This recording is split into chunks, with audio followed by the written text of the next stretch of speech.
अर्नव। चलिए बात करते हैं अर्नव के बारे में। Arnav name meaning of Arnav in English, Urdu, Hindi and Bangla. इस वीडियो को मुकम्मल तौर पर वॉच करें। अर्नव अर्नव नाम के फुल मीनिंग होते हैं मीनिंग ब्रिलियंट, ओशन सी, वेस्ट, एंडलेस ओशन के होते हैं।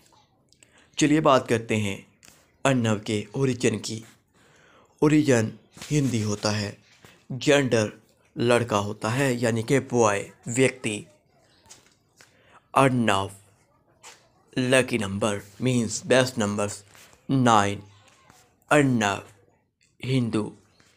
अर्नव नाम के व्यक्ति जो होते हैं काफ़ी ज़्यादा अच्छे रहते हैं। अर्नव नाम टॉप पॉपुलर और रैंकिंग वाला नाम होता है।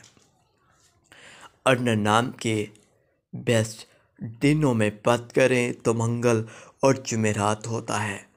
अर्नव इज़ द पॉपुलर और cutest name of the world and most popular name in Indian. So please subscribe my channel names point TV।